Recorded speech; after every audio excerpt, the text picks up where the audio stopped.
और दोस्तों, कामयाबी तक यूट्यूब चैनल में आपका स्वागत है। आज हम 25 मार्च के कुछ महत्वपूर्ण करंट अफेयर के प्रश्नों के बारे में बात करेंगे जो आपकी परीक्षा के लिए अति महत्वपूर्ण होंगे। हो जाए तैयार करंट अफेयर और जीके को नेस्तनाबूद करने के लिए। तो अपनी पेन, कॉपी, नोटबुक साथ लेकर बैठें और वीडियो को अंत तक जरूर देखें और वीडियो को लाइक ज़रूर कर दें। और यदि आप कामयाबी तक यूट्यूब चैनल पर नए हैं तो जल्दी से सब्सक्राइब करें। तो अपने माता पिता की फ़िक्र को फ़क्र में बदलने के लिए हो जाए तैयार। तो आज का मोटिवेशन कोड क्या है? सफलता का रास्ता ईमानदारी की पटरी पर होकर जाता है। वही व्यक्ति सफल होता है जो ईमानदारी से प्रतिदिन लगातार पढ़ता रहता है और अपने लक्ष्य पर मैं ईश्वर से प्रार्थना करता हूं कि आप अपने लक्ष्य पर पहुंचें। आपसे रिक्वेस्ट है कि आप हमारे कामयाबी तक यूट्यूब चैनल को सब्सक्राइब करें और वीडियो अच्छी लगे तो लाइक करें और वीडियो को अंत तक जरूर देखें। तो शुरू करते हैं आज 25 मार्च के कुछ महत्वपूर्ण करंट अफेयर के प्रश्नों के बारे में। तो कुछ चर्चित न्यूज हैं और हम इसके बाद इन पर आधारित प्रश्नों को करेंगे।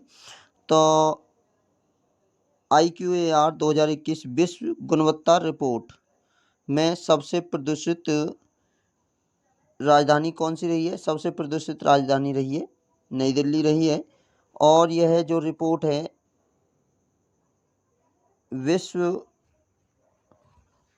IQAR रिपोर्ट स्विस ऑर्गेनाइजेशन के द्वारा जारी की जाती है और इसमें सबसे प्रदूषित राजधानी रही है नई दिल्ली पहले नंबर पर और दूसरे नंबर पर रहा है ढाका बांग्लादेश का। और बात करते हैं सबसे ज़्यादा प्रदूषित शहर पूछें तो भिवाड़ी राजस्थान का भिवाड़ी रहा है सबसे ज़्यादा प्रदूषित शहर। अब बात कर लेते हैं सबसे ज़्यादा प्रदूषित देश। तो सबसे ज़्यादा जो प्रदूषित देश है वह रहा है बांग्लादेश। इम्पोर्टेंट हो जाते हैं यहाँ से 3 प्रश्न बने हमारे पास। सबसे ज़्यादा प्रदूषित राजधानी पूछी जाए तो नई दिल्ली। कौन जारी करता है? स्विस ऑर्गेनाइजेशन जारी करता है। और कौन से वर्ष की है? 2021 वर्ष की रिपोर्ट है। और सबसे ज़्यादा प्रदूषित भारत का शहर कौन सा रहा है? भिवाड़ी रहा है। और सबसे ज़्यादा प्रदूषित देश कौन सा रहा है? बांग्लादेश रहा है। ये इस प्रकार के प्रश्न आ सकते हैं इस न्यूज़ से।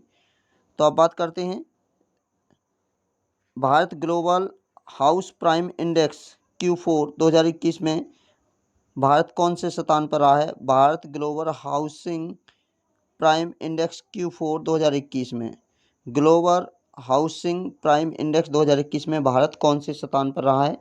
तो भारत इसमें स्थान पर रहा है 91वें स्थान पर रहा है और शीर्ष पर रहा है तुर्की। शीर्ष पर पहले स्थान पर कौन है? तुर्की रहा है और भारत इसमें 91वें स्थान। तो प्रश्न कैसे आ सकते हैं? Global housing price index Q4 2021 में भारत की रैंक क्या रही है? तो इसमें भारत की रैंक रही है 51वीं और पहले स्थान पर कौन सा देश रहा है? तुर्की रहा है। बात कर लेते हैं यह किसके द्वारा जारी की जाती है? यह property consultant Knight Frank London UK के द्वारा इसे जारी किया जाता है। और global house price index Q4 में भारत की रैंक 91वीं रही है। ये प्रश्न पूछ सकते हैं। और सबसे जो पहला रहा है वो तुर्की रहा है पहले नंबर पर। बात कर लेते हैं अगला प्रश्न क्या हो सकता है। अगली न्यूज़ क्या है? कुवैत बना धरती का सबसे गर्म स्थान। रिकॉर्ड 53.2 डिग्री सेल्सियस तापमान रिकॉर्ड किया गया है। तो प्रश्न क्या बन सकता है? धरती का सबसे गर्म स्थान कौन सा बना है? तो धरती का सबसे गर्म स्थान बना है कुवैत। और कितना तापमान दर्ज किया गया है ये प्रश्न बन सकता है तो इस न्यूज़ से। तो 53.2 डिग्री सेल्सियस तापमान दर्ज किया गया है। अब बात कर लेते हैं कुछ प्रचलित रैंकों के बारे में जिसमें भारत की क्या रैंक रही है। डेलोटी 2022 CXO सस्टेनेबिलिटी रिपोर्ट में भारत 5वें स्थान पर रहा है। हेनले पासवर्ड इंडेक्स इंपोर्टेंट हो जाता है। इस हेनले पासवर्ड इंडेक्स में भारत की रैंक रही है 83 और पहले स्थान पर रहा है जापान और सिंगापुर। 2021 करप्शन प्रिसिपेशन इंडेक्स CPI में भारत 2021 में क्या रैंक रही है? भारत की रही है 85 रैंक और पहले स्थान पर डेनमार्क रहा है। EIU डेमोक्रेसी लोकतंत्र में भारत की रैंक रही है 46 रैंक रही है और पहले स्थान पर नॉर्वे रहा है। 10वां international intellectual property index IIP index 2022 में भारत की रैंक 43वीं रही है और पहले स्थान पर USA रहा है। टॉम टॉम ट्रैफिक इंडेक्स में भारत के 5वें स्थान पर रहा है मुंबई, 10वें स्थान पर रहा है बेंगलोर और 11वें स्थान पर रहा है सबसे ज़्यादा भीड़ वाले इलाकों में। और पूछें तो सबसे भीड़ भाड़ वाला जो देश रहा है पहले नंबर पर वो रहा है Istanbul. Skoch state of governance ranking 2021 में स्कॉच स्टेट ऑफ गवर्नेंस 2021 में टॉप पर रहा है Andhra Pradesh. Freedom in the world 2022 में फ्रीडम इन द वर्ल्ड 2022 में India has been term in the party free country. तो भारत स्वतंत्र सहभागी देश रहा है। अब बात कर लेते हैं अपॉइंटमेंट और रजिस्ट्रेशन में क्या क्या प्रचलित न्यूज रही हैं। तो भारत में नेपाल का नया दूत किसे नियुक्त किया गया है? भारत में नेपाल का नया दूत शंकर प्रसाद शर्मा को नियुक्त किया गया है। नेपाल का नया दूत बने हैं शंकर प्रसाद शर्मा भारत की ओर से। अब बात कर लेते हैं नेपाल के बारे में। नेपाल की राजधानी काठमांडू है। इसकी करेंसी है नेपलीज रुपीज़ रहा है इसकी करेंसी है। और विद्या देवी भंडारी इसकी राष्ट्रपति हैं। अब बात कर लेते हैं रिवीजन पॉइंट में क्या क्या हो सकता है। इंडिया का नया एम्बेसडर टू चाइना। चाइना में भारत का नया एम्बेसडर कौन नियुक्त किए गए हैं? राजदूत कौन नियुक्त किए गए हैं? ये किए गए प्रदीप कुमार रावत। इंपॉर्टेंट हो जाता है ये प्रश्न। Doctor Anupam Roy best to Indian foreign service officer appoint to next permanent representative और ambassador united national conference of disarmament and Geneva में जो राजदूत नियुक्त किए गए हैं वो किए गए हैं जिनका नाम है डॉक्टर अनुपम रॉय। जनेवा स्विट्जरलैंड में राजदूत नियुक्त किए गए हैं। अब बात कर लेते हैं भारत की तरफ से Mexico ambassador of India to the Mexico में कौन राजदूत नियुक्त किया गया है? वो किया गया है डॉक्टर पंकज शर्मा। अब बात कर लेते हैं अगली न्यूज क्या रही है अपॉइंटमेंटों से। प्रमोद सावंत को दूसरी बार गोवा के मुख्यमंत्री के रूप में कार्यभार संभाला है। तो ये न्यूज इंपॉर्टेंट है कि चर्चा में रही है क्योंकि गोवा के नए सीएम बने हैं प्रमोद सावंत। अब बात कर लेते हैं अगली न्यूज क्या रही है। पुष्कर सिंह धामी उत्तराखंड के 11वें मुख्यमंत्री बने हैं। ये प्रचलित खबर रही हैं। तो बात कर लेते हैं state of recently held election in 5 state. 5 स्टेटों में पिछले दिनों में इलेक्शन हुए थे। गोवा में हुआ था जिसमें टोटल सीट थी 40 और इसमें विजयी रहा है बीजेपी और 20 सीट बीजेपी ने इसमें प्राप्त की हैं। और सीएम गोवा में बन चुके हैं जिनका नाम है प्रमोद सावंत। कौन बने हैं? प्रमोद सावंत इसके सीएम बन चुके हैं। और गवर्नर हैं PS श्रीधरन पिल्लई गोवा के। अब आगे बात करें मणिपुर में भी इलेक्शन हुए थे। मणिपुर में जो टोटल सीट है 60 बीजेपी इसमें विजयी रही है। 32 सीटें इसमें मिली हैं और एन बीरेन सिंह इसके मुख्यमंत्री बने हैं और एल गणेशन इसके गवर्नर हैं। पंजाब की बात करें 117 सीट हैं। आप इसमें विजयी रहा है। 117 में से 92 सीट आपको मिली है और भगवंत मान इसमें विजयी रहे हैं, सीएम बने हैं इस समय। बनवारी लाल इसके पुरोहित गवर्नर हैं पंजाब के। उत्तर प्रदेश में 403 सीटें हैं विधानसभा की। बीजेपी इसमें विजयी रही है और उसे 274 सीटें मिली हैं। और इसमें कहा जा रहा है कि योगी आदित्यनाथ सीएम बनेंगे उत्तर प्रदेश के 25वें नंबर के। और ये आज हो भी चुका है कि योगी आदित्यनाथ 25वें नंबर के उत्तर प्रदेश के सीएम बन चुके हैं और आनंदीबाई पटेल इसकी गवर्नर हैं। उत्तराखंड में टोटल सीट है 70 बीजेपी विजय रहा है। इसमें 48 सीटों मिली हैं बीजेपी को और पुष्कर सिंह धामी इसके दूसरी बार सीएम बने हैं। गुरमीत सिंह इसके गवर्नर हैं। अब बात करें बैंकिंग और फाइनेंस इकोनॉमिक्स से क्या क्या खबर रही हैं। आरबीआई ने people's co operative bank limited Kanpur UP का लाइसेंस रद्द कर दिया है। तो आरबीआई ने कौन से बैंक का लाइसेंस रद्द कर दिया? एक प्रश्न इस प्रकार आ सकता है। तो ये कर दिया है ऑपरेटिव बैंक लिमिटेड कानपुर। तो आगे बात करें अगली खबर क्या रही है बैंकिंग से। HDFC म्यूचुअल फंड भारत के पहले रक्षा कोष के लिए फाइल करता है? तो पहले रक्षा कोष के लिए कौन सा बैंक फाइल करता है? तो HDFC बैंक फाइल करता है। ये बैंकिंग से खबर रही है। अब बात कर लेते हैं नेशनल राष्ट्रीय न्यूज में क्या क्या प्रचलित न्यूज आपकी परीक्षा के लिए अति महत्वपूर्ण हो जाती हैं। तमिलनाडु के हस्तनिर्मित नरसिंहपेट्टई नागेश्वरम को भौगोलिक GI टैग मिला है। तो नरसिंहपेट्टई नागेश्वरम हस्तनिर्मित भौगोलिक टैग किस राज्य को मिला है? तो ये मिला है तमिलनाडु को। प्रश्न ऐसे पूछा जाएगा। और ये क्या है? एक वास्तुकार संगीत का वो। अब बात कर लेते हैं list of latest GI tag किस किसे क्या मिला है। Kashmiri hand Connaught carpet Jammu Kashmir को GI टैग मिला है।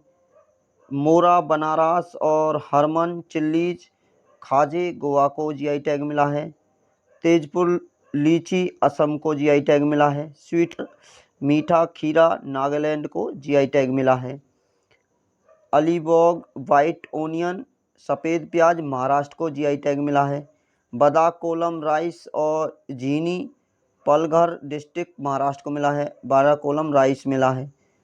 करुपुरम कलमकरी पेंटिंग एंड कालाकुचुरी वुड कैनविस तमिलनाडु को GI टैग मिला है। GI टैग बिहार मखाना और fox nut rename as a Mithila makhana. अब और क्या चर्चित न्यूज रही हैं राष्ट्रीय से।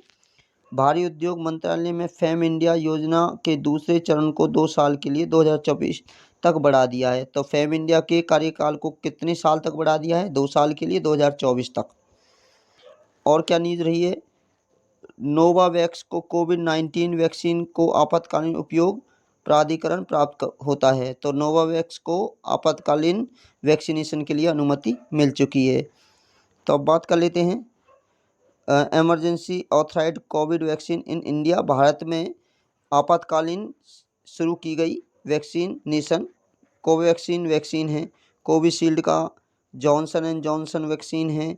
मडर्मा वैक्सीन है। स्पुतनिक B है। जाइडस कैंडेला वैक्सीन इनका आपातकालीन। और कोवावैक्स है। कोर्बेवैक्स है। कोवैक्सीन फॉर चिल्ड्रन के लिए। अब अवार्ड और हॉनर से क्या क्या न्यूज़ रही हैं चर्चित जो आपकी परीक्षा में आ सकती हैं।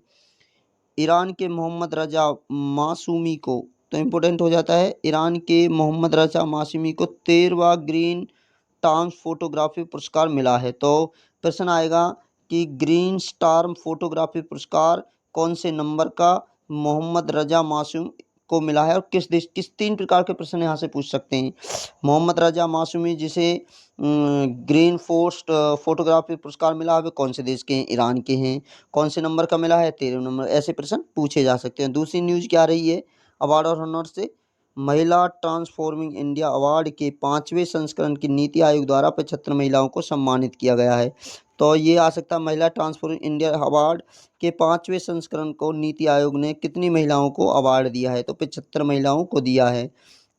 और किसने दिया है ये पूछ सकते हैं। महिला ट्रांसफॉर्म इंडियन अवार्ड और कौन से नंबर का है? तो ये प्रश्न 5वें नंबर का। ऐसे प्रश्न पूछ सकते हैं। तो बात करते हैं हम कुछ महत्वपूर्ण रिवीजन अवार्डों के बारे में। साहित्य अकादमी अनाउंस द प्रेस्टिजियस साहित्य अकादमी अवार्ड फॉर द 2021 युवा प्रकाशर। साहित्य अकादमी अवार्ड 2021 के दिए गए युवा प्रकाशर को। बाल साहित्य प्रकाशर 2021 20 लैंग्वेजों में दिया जाता है। और साहित्य अकादमी अवार्ड गुजराती में, मराठी में, मणिपुर में, उर्दू में आदि लैंग्वेजों में दिया जाता है। बात कर लेते हैं साहित्य अकादमी अवार्ड 2021 के विनरों की लिस्ट। तो अनुराधा शर्मा पुजारी असम की हैं, इन्हें मिला है। भारतीय वासु बंगाली, मबदाई गहाई बोडो, राजरूही डोगरी, नमिता, ये आदि लिस्ट है। आप इस लिस्ट को देख लें। अब बात कर लेते हैं लिस्ट ऑफ विनर ऑफ साहित्य अकादमी युवा पुरस्कार। साहित्य अकादमी युवा पुरस्कार ये मिले हैं, जैसे अभिजीत बोरा असम को मिले हैं, गौरव चक्रवर्ती इन्हें मिला है, ढेर सारे को मिले हैं। देख सकते हैं लिस्ट को, आप पूरी लिस्ट को देख सकते हैं। बुक ऑथर में क्या खबर रही है? ऋचा मिश्रा द्वारा लिखित unfilled barrels India's oil story, तो unfilled where India as oil story किसकी द्वारा लिखी गई है? तो ये प्रश्न ऐसे आ सकता है ऋचा शर्मा के द्वारा लिखी गई है। ऐसे पूछ सकते हैं ऋचा शर्मा द्वारा कौन सी पुस्तक लिखी गई है? तो इसका नाम है अनफील्ड वेयरल्स इंडियाज ऑयल स्टोरी। अब बात करें और न्यूज़ क्या रही है बुकों से। हाफना कॉलिंस ने बिहारी साहित्य की पुस्तक में प्रकाशन की घोषणा की है। तो बिहारी साहित्य की पुस्तक के प्रकाशन की घोषणा किसने की है? ये की है हाफनर कॉलिंस ने की है। अब कुछ महत्वपूर्ण मार्च महीने की पुस्तकें। मोर देन जस्ट सर्जरी किसने लिखी है? Padma award doctor Tahim ton के द्वारा लिखी गई है। मोदी @2020 ये ब्लू क्राफ्ट डिजिटल फाउंडेशन के द्वारा लिखी गई है। सौली सौरभ जी ये लिखी गई है अभिनव चंद्र चारूचूड़ के द्वारा लिखी गई है। द ब्लू बुक ये लिखी गई है अमिताभा कुमार के द्वारा लिखी गई है। अनगेलिल और वन ये किताब लिखी गई है मिस्टर M.K. स्टालिन जो तमिलनाडु के CM हैं। आगे बात करें डिफेंस से क्या क्या न्यूज़ रही आज। भारत और उज्बेकिस्तान सेना के बीच एक्स डस्ट लिंक युद्धाभ्यास का आयोजन कहाँ होगा या कहाँ किया गया है? तो ये उज्बेकिस्तान में होगा या किया जाएगा। तो ये प्रश्न आ सकता है एक्स डस्ट लिंक युद्धाभ्यास किस देश के मध्य हुआ? भारत और उज्बेकिस्तान। अगर पूछे कहाँ हुआ तो ये हुआ उज्बेकिस्तान में। और ये पूछे कौन से नंबर का, तो इसका तीसरे नंबर का संस्करण है। इस प्रकार से प्रश्न आ सकते हैं इस न्यूज़ पर। अगली न्यूज़ है भारतीय सेना के अग्निबाज डिवीजन के संयुक्त सुरक्षा अभ्यास सुरक्षा कवच का आयोजन किया। तो संयुक्त सुरक्षा अभ्यास सुरक्षा कवच का आयोजन किसने किया? ये प्रश्न आ सकता है किसने किया? तो ये भारतीय सेना के अग्निबाज डिवीजन ने। तो भारतीय सेना ने कौन सा सुरक्षा युद्धाभ्यास किया है? ये किया है सुरक्षा कवच। ध्यान रखें बिल्कुल। तो रिवीजन पॉइंट हम बात कर लेते हैं क्या क्या प्रश्न आपसे पूछे जा सकते हैं। तो लिमेते 2022 युद्धाभ्यास का कौन सा संस्करण? तो पूछे कौन सा संस्करण, तो उत्तर होगा 9वां संस्करण। किसके मध्य हुए? तो भारतीय वायुसेना और सेलेल्स की सेना के मध्य हुआ है। तो कौन सा लिमेते 2022 किसके मध्य? भारतीय वायुसेना और सेलेल्स के मध्य 9वां संस्करण हुआ है। अब कोल्ड रेस्पॉन्स 2022 युद्धाभ्यास किसके द्वारा किया गया? ये किया गया नाटो के द्वारा, नॉर्वे के अंदर किया गया है। नाटो ने नेपच्यून स्ट्राइक युद्धाभ्यास स्ट्राइक 2022 ये मेडिटेरियन सागर में किया है। धर्म गार्जियन युद्धाभ्यास यह किसके मध्य हुआ? यह भारत और जापान के मध्य कहाँ हुआ? बेलग्राम कर्नाटक में हुआ। और सिलेनेक्स का कौन सा संस्करण भारत और श्रीलंका के मध्य हुआ है? तो पूछे संस्करण तो 9वां संस्करण है। कहाँ हुआ? तो ये विशाखापट्टनम आंध्र प्रदेश में हुआ। मिलान 2021 का आयोजन भारत ने कहाँ किया? तो इसका विशाखापट्टनम आंध्र प्रदेश में मिलान 2021 नहीं 22 में 22। आगे बात करें इंडियन एयरफोर्स और यूनाइटेड किंगडम के मध्य कोबरा वॉरियर 2022 युद्धाभ्यास हुआ है। तो कोबरा वॉरियर युद्धाभ्यास किसके बाद? यूके और भारतीय वायुसेना के मध्य। एस्टन ब्रिज 6 भारतीय वायु फोर्स सेना ने युद्धाभ्यास जोधपुर राजस्थान में किया है। तो अब बात कर लेते हैं और न्यूज़ क्या रही है डिफेंस से। INS शिवाजी को समुद्री इंजीनियर में उत्कृष्टता केंद्र के रूप में मान्यता मिली है। तो समुद्री इंजीनियर उत्कृष्टता केंद्र के रूप में किसे मान्यता मिली है? ये मिली है INS शिवाजी को। ये प्रश्न ऐसे पूछ सकता है। तो अब बात कर लेते हैं किसी के साथ संबंध या मर्ज हो जाना। फोन पे required freelance enterprise network gig India. तो फोन पे ने freelance interfere network gig India का अधिग्रहण किया है। तो इसके साथ मिल चुकी है। फोन पे किसके साथ मिल चुकी है? इंटरफेयर नेटवर्क गिग इंडियाज के साथ मिल चुकी है। अब बात कर ले फोन पे के बारे में। फोन पे 2015 में इसका गठन किया गया था। इसके जो CEO हैं वह समीर निगम हैं और इसका हेडक्वार्टर बेंगलुरु में है और ओनर्ड बाय द फ्लिपकार्ट के अंदर ये या वालमार्ट के अंदर कार्य करता है। अब बात करते हैं एशले बार्टी जिसने संन्यास लेने की घोषणा की है वो किस देश की हैं? तो ये ऑस्ट्रेलिया की हैं, टेनिस खिलाड़ी हैं। तो एशले बार्टी ने संन्यास लेने की घोषणा करती है और ये ऑस्ट्रेलिया की हैं, टेनिस खिलाड़ी हैं। तो एशले बार्टी ने 2019 में फ्रेंच ओपन में पहला ग्रैंड स्लैम जीता था। जनवरी 2022 में इन्होंने ऑस्ट्रेलियन ओपन महिला का खिताब जीता है। इंपॉर्टेंट ये भी प्रश्न हो जाता है, ऑस्ट्रेलिया ओपन का खिताब किसने जीता? एशले बार्टी ने जीता है।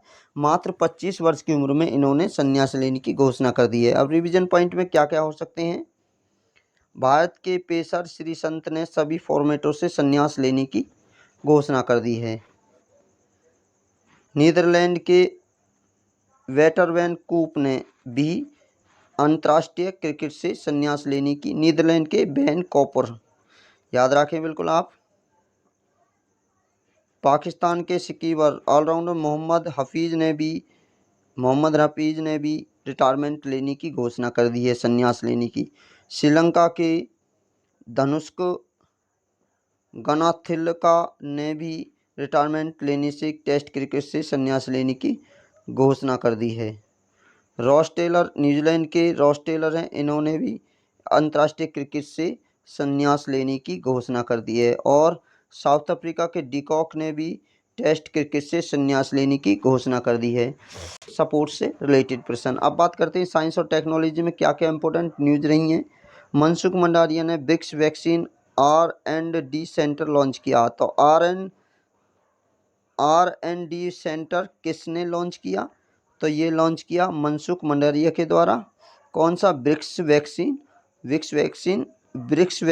R&D सेंटर किसने लॉन्च किया? तो ये मनसुख मंडारिया के द्वारा लॉन्च किया गया। अब बात कर लेते हैं इससे संबंधित कुछ न्यूज के बारे में। तो क्या India will be 2 national centre of exercise in carbon capture and utilise. तो राष्ट्रीय centre of excellence in carbon capture of utilisation at IIT Bombay के अंदर शुरू किया गया है। अब बात कर लेते हैं AMU और पार्टनरशिप एग्रीमेंट किसके साथ किसने साझेदारी की है। तो इससे क्या क्या न्यूज बन सकते हैं, क्या क्या प्रश्न बन सकते हैं आपकी परीक्षा के लिए। आर्सलर मित्तल 24/7 हरित शक्ति के ग्रीन को के साथ समझौता किया है। तो आर्सल मित्तल ने किसके साथ ग्रीन के साथ समझौता किया? ये किया है ग्रीन को 24 के साथ समझौता किया है। बात कर लेते हैं अब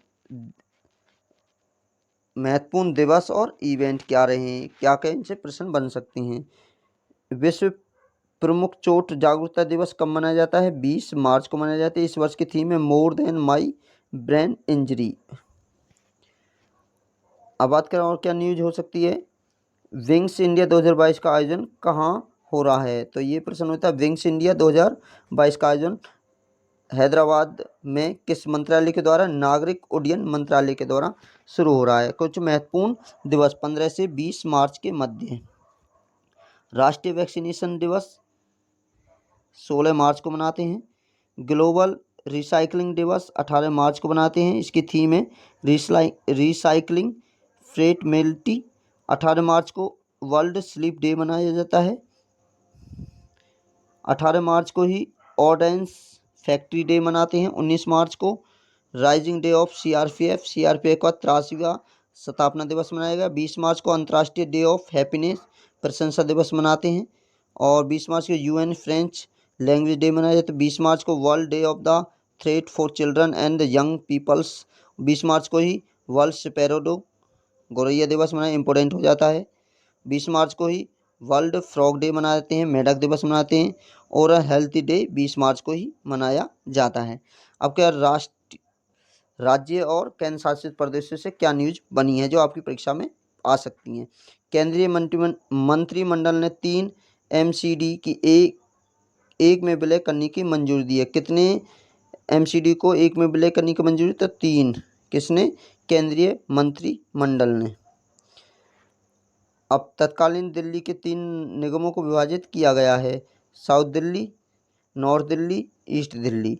और क्या रही है? केरल कार्बन तटस्थ खेती के तरीकों को पेश करने वाला पहला राज्य बना है। तो खेती के तरीकों को पेश करने वाला भारत का पहला राज्य कौन बनता है? तो ये बना है कार्बन तटस्थ करने वाला बना है केरल। इंपोर्टेंट प्रश्न हो जाता है, 100% प्रश्न आने के चांसेस प्रश्न के। बिल्कुल अब आप वन लाइनर प्रश्न होते हैं।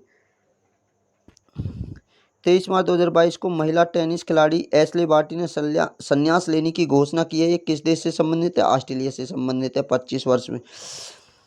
अगला प्रश्न, हाल ही में किस राज्य में पारंपरिक वाद्य यंत्र नरसिंह पेट्टई नागस्वरम को भौगोलिक जीआई टैग मिला है? तमिलनाडु के मिला है। 22 से 31 मार्च 2022 तक भारत और किस देश के बीच संयुक्त प्रशिक्षण अभ्यास दुस्तलिक का आयोजन किया जा रहा है? ये उज्बेकिस्तान में किया जा रहा है। 24 से 27 मार्च 2022 तक नागरिक उड्डयन पर एशिया का सबसे बड़ा कार्यक्रम विक्स इंडिया 2022 का आयोजन कहाँ किया गया? ये किया जा रहा है हैदराबाद में किया जा रहा है। विश्व वायु गुणवत्ता रिपोर्ट 2022 के अनुसार विश्व की सबसे प्रदूषित देश कौन सा रहा है? तो सबसे प्रदूषित देश रहा है बांग्लादेश। सबसे प्रदूषित राजधानी नई दिल्ली। सबसे प्रदूषित भारत का शहर भिवाड़ी राजस्थान। 3 प्रश्न आ सकते हैं। अब बात करते हैं चर्चा के टॉपिक क्या रहे हैं। प्रदूषित देशों की श्रेणी में बांग्लादेश प्रथम पायदान पर रहा है। मैं आपको पहले ही बता चुका हूँ, यह स्विस के द्वारा जारी की जाती है। इसमें देश पूछे तो देश बांग्लादेश है, राजधानी पूछे तो नई दिल्ली है, यदि शहर पूछे तो भिवाड़ी राजस्थान। अब आते हैं एबेल पुरस्कार 2022। एबेल पुरस्कार 2022 का कौन जीते हैं? ये जीते हैं डेनिस पार्नेल सुलीवन। तो इम्पोर्टेंट हो जाता है एबेल्स पुरस्कार मैथमेटिक्स में दिया जाता है। एबेल्स पुरस्कार 2022 कौन ने जीता? अमेरिकी के गणितज्ञ डेनिस पार्नेल सुलीवन ने जीता है। तो आपको कमेंट बॉक्स में मुझे बताना है कि ब्रिक्स वैक्सीन आरडी सेंटर, अब ब्रिक्स वैक्सीन आरडी सेंटर किसने स्थापित किया है? तो चर्चा का विषय ये भी रहा है। तो ये किया है भारत ने तैयार किया है। तो BRICS vaccine R D centre Bharat ने तैयार किया है। यह विश्व स्वास्थ्य संगठन द्वारा 2022 के लिए मध्य तक दुनिया की 70% आबादी को कोविड-19 टीके लगाने के लिए निर्धारित लक्ष्य के में सहयोग करेगा। इसका कार्य क्या होगा? यह भारत में तैयार किया गया है और इसका कार्य WHO की सहायता से 70% आबादी में वैक्सीन लगाने का कार्य करेगा। अब बात कर लेते हैं जीके में क्या है। देश का पहला रंगीन सिक्का इंपोर्टेंट रहा है। सिक्के और करेंसी नोट को निर्माण करने वाली संस्था भारत प्रतिभूति मुद्रण और मुद्रण निर्माण लिमिटेड के 17वें स्थापना दिवस पर वित्त मंत्री निर्मला सीतारमण ने देश की टकसाल में बना पहला ग्रीन सिक्का लॉन्च किया है। तो पहला ग्रीन सिक्का किसने लॉन्च किया है? निर्मला सीतारमण के द्वारा लॉन्च किया गया है। और किसके स्थापना दिवस? और 17वें स्थापना दिवस भारत प्रतिभूति मुद्रण और मुद्रण निर्माण निगम लिमिटेड की स्थापना दिवस पर। यह सिक्का पंचतंत्र पर आधारित होगा। हालांकि सिल्वर का यह सिक्का कभी प्रचलन में नहीं आएगा। इस सिक्के पर एक संग्रहीय वस्तु की तरह सहेज रखे जाएंगे। अब राष्ट्रीय ई विधान एप्लीकेशन किसने लॉन्च की? तो यह राष्ट्रीय ई विधान एप्लीकेशन जो लॉन्च किए, ईवा एप्लीकेशन लॉन्च की है संसद के द्वारा। अब प्रचलित प्रश्न क्या रहा है? बोमा कैप्चरिंग तकनीकी क्या है? तो यह तकनीकी जंगली जीवों में स्थानांतर की प्रक्रिया जिसमें फसल बी आकार बोमा के बाड़ में जानवरों को प्रवेश कराया जाता है। अब बात कर लेते हैं एमसीक्यू प्रश्न क्या रहे हैं आज के चर्चित प्रश्न। विश्व की नंबर 1 किस टेनिस खिलाड़ी ने 25 वर्ष की उम्र में संन्यास लेकर इतिहास रच दिया है? एशले बार्टी, ऑस्ट्रेलिया की हैं एशले बार्टी और इन्होंने 2022 में ऑस्ट्रेलिया ओपन महिला का एकल का खिताब जीता है। किस राज्य द्वारा 22 मार्च 2022 को अपना 110वां स्थापना दिवस मनाया गया? ये मनाया गया बिहार के द्वारा। अब एक और प्रश्न आ चुका है, केवलादेव राष्ट्रीय उद्यान कहाँ है? केवलादेव राष्ट्रीय उद्यान ये राजस्थान में, इससे पहले इसका नाम भरतपुर था। अब केवला देवी कर दिया, तो इसे पक्षियों का स्वर्ग भी कहा जाता है। बिहार के बारे में बात करें, खाद्यान्न साहित्य डिवीजन भूमि दस्तावेज को डोर स्टेप डिलीवरी शुरू करने वाला पहला राज्य बिहार बना है। इथेनॉल उत्पादन संवर्धन नीति बिहार ने लॉन्च की है। बिहार खादी के ब्रांड एम्बेसडर बने मनोज तिवारी।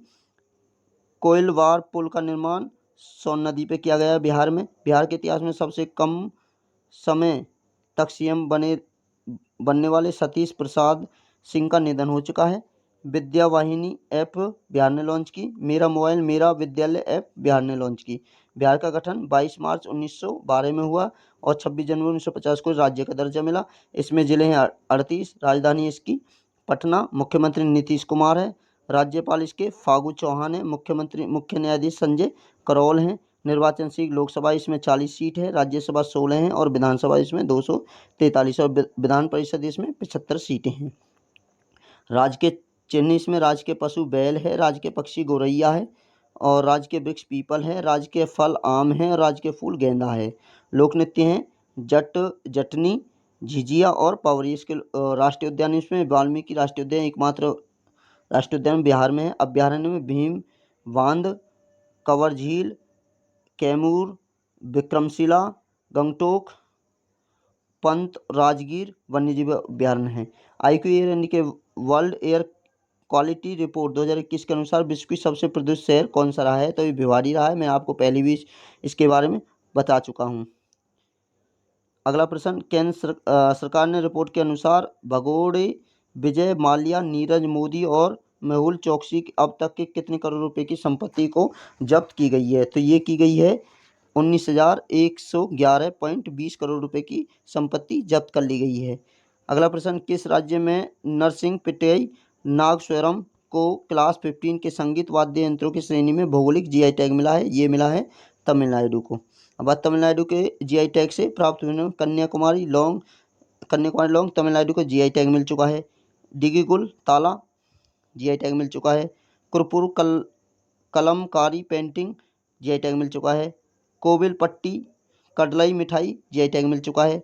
कल्ला कुचूरी की लकड़ी की नक्काशी GI टैग मिला है। तमिलनाडु के कुछ महत्वपूर्ण करंट अफेयर, कपड़े के थैलों को बढ़ावा देने के लिए मनीदम मजपाई योजना शुरू की है। मनीदम मजपाई योजना कपड़े को थैले को बढ़ावा देने के लिए। तमिल थाई वजू राज्य गीत घोषित किया गया है। दिव्यांगजनों के सशक्तिकरण को बढ़ावा देने के लिए सर्वश्रेष्ठ राज्य का राष्ट्रीय पुरस्कार इसी को मिला है। सैयद मुश्ताक अली ट्रॉफी तमिलनाडु ने जीती। तंजावुर में भारत का पहला खाद्य सुरक्षा संग्रहालय तमिलनाडु में शुरू किया गया। थूथुकुडी में भारत के सबसे बड़े तैरते सौर ऊर्जा संयंत्र का उद्घाटन तमिलनाडु में किया गया। तमिलनाडु के बारे में बात करें तो इसका गठन 26 जनवरी 1950 को हुआ था। जिला इसमें 37 हैं। राजधानी इसकी चेन्नई है। मुख्यमंत्री MK स्टालिन हैं। राज्यपाल RN रवि हैं। मुख्य न्यायाधीश में मुनीश्वर नाथ भंडारी हैं। निर्वाचन सीटें में लोकसभा सीटें 39 हैं, राज्यसभा इसमें 18 हैं और विधानसभा इसमें 234 है। राज्य के चिन्ह राज्य के पशु काला हिरन है, राज्य के पक्षी पन्ना है, कबूतर है, राज्य के वृक्ष है पालमेरा खजूर, राज्य के फूल है लिली और राज्य के खेल है कबड्डी। शास्त्रीय नृत्य होते हैं भारतनाट्यम और कडगट्टम। लोक नृत्य इसमें कूमी, कोलट्टम और कावड़ी। राष्ट्रीय उद्यान इसमें गल्फ ऑफ मन्नार मरीन राष्ट्रीय उद्यान है, इंदिरा गांधी राष्ट्रीय उद्यान है, मुडुमलाई राष्ट्रीय उद्यान है, टाइगर रिजर्व भी कहते हैं इसे। टाइगर रिजर्व इसमें कालकड्ड मुदुमलाई टाइगर रिजर्व है, सत्यमंगलम टाइगर रिजर्व है। प्रसिद्ध बांध इसमें ग्रेट अनीकट कल्लमलाई बांध और मैटूर बांध इसमें कावेरी नदी पे और भवानी सागर बांध भवानी नदी पे। जनजाति इसमें बड़गा है और टोटकोड़ा है। अगला प्रश्न, हाल ही में किस देश के पूर्व राष्ट्रपति शहाबुद्दीन अहमद का 92 वर्ष की उम्र में निधन हो गया है? ये बांग्लादेश के राष्ट्रपति है। पूर्व राष्ट्रपति शहाबुद्दीन अहमद का 92 साल की उम्र में मृत्यु हो चुकी है। बांग्लादेश के बारे में बात करें तो बांग्लादेश की राजधानी ढाका है। राष्ट्रपति इसके अब्दुल हमीद है। प्रधानमंत्री शेख हसीना है। संसद का नाम जातीय संसद इसका नाम है। मुद्रा टका है, इंपोर्टेंट हो जाते हैं। खेल इसकी कबड्डी है और ढाका में स्थित संगठन है बिम्स्टेक का जो मुख्यालय वो ढाका में है और SAFF का भी मुख्यालय ढाका के अंदर है। अगला प्रश्न, 2021 में गर्मियों में 52 डिग्री सेल्सियस के गर्म तापमान में पृथ्वी का सबसे गर्म स्थान कौन सा रहा है? वह कुवैत रहा है। कुवैत के बारे में बात करें तो कुवैत सिटी इसकी राजधानी है। कुवैत के प्रधानमंत्री हैं शेख सबा अल खालिद अल अमद अल सबा।